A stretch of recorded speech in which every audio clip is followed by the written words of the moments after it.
Tassew ninsab gburi li jiena Prim Ministru ta' pajjiż li meta affaċċjat bi sfida iquma l-okkażjoni.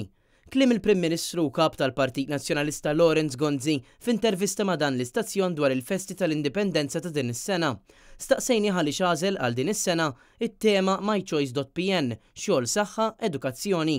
Min storja minn 1964 li law, anke qabel ma jeneħdu mill-indipendenza law. Is-suċċess ta' pajjiżna kien mibni fuq l-għażliet tal-poplu tagħna. L-għażla, my choice, l-għażla tiegħek. U fejn din illum? F'dawn l-aħħar snin tenna l-Prim Ministru f'Malta nħolqu 20,000 post tax-xogħol ġdid. Ġew salvati 5,000 post tax-xogħol, infetħu 130 fabbrika ġdida.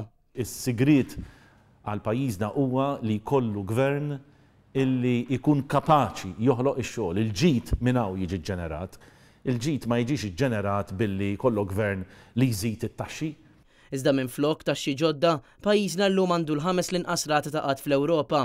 Huwa wieħed mill-uniċi żewġ pajjiżi li kabru l-impjiegi tagħhom mill-2008 l hawn. Pajjiżna rnexxielu joħloq ambjent fejn jinkoraġġixxi n-nies jinvestu. U l-verità din hi li Malta rat investiment kbir f'pajjiżna illi anki f'dal-4 snin fid-diffikultajiet kollha li faċċajna dak l-investiment kompla ġej u rajna rekordux. Rekord wara l-ieħor, rekord fit-turiżmu, rekord fl-investiment barrani, rekord fil-qasam ta' servizzi finanzjari. L-edukazzjoni ta' uliedna, sostna l-Prim Ministru, toffri opportunitajiet ġodda lil poplu Malti u għalhekk li taħt Gvern Nazzjonalista nbniet skola ġdida kull sena. Il-Gvern kull sena jinvesti 6,000 euro fuq kull student u studenta. Nonfqu 6,000 euro kull sena għal kull tifel u tifla li għandna f'Malta. Meta tot kollox, inkluż il-flus li nagħtu l-iskejl privati, il-flus li nagħtu fl-iskejl tal-Knisja xi rid nagħmilha ċara.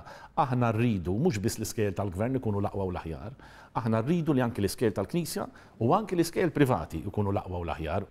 Is-saħħa hija wkoll parti mit-tema tal-festi ta' din is-sena, imma l-Partit Nazzjonalista jibqa' jiggarantixxi saħħa b'xejn. Qabel l-aħħar elezzjoni il-Labour Party kienu għamlu plejtu sħiħ billi qalu li jekk jerġa' jitla l-Gvern il-Partit Nazzjonalista fil-Gvern, allura is-saħħa ma tiqpax b'xejn. Il-verità komplejna, mhux talli komplejna fuq li kellna, imma llum l-isptar il-ġdid tal-kanċer tal-onkoloġija miex il-qudiem. Dan minn barra r-rekord fin-numru ta' operazzjonijiet li qed isiru fl-isptar Mater Dei kuljum, il-kura li qed tingħata lill-anzjani, lil persuni b'diżabilità. Fid-dawl ta' dan kollu staqsejna lill-kap tal-Partit Nazzjonalista għaliex Labour won't work. Il-Labour għadhom sal-lum ma jistgħux jifhmu illi il-politika hi mibnija fuq deċiżjonijiet kultant ibsin, koraġġużi, però huma deċiżjonijiet mibnija fuq il-kapaċità u l-fiduċja li aħna għandna fil-poplu tagħna. Laurence Gonzi qal li huwa tassew gburi li hu l-Prim Ministru ta' dan il-pajjiż.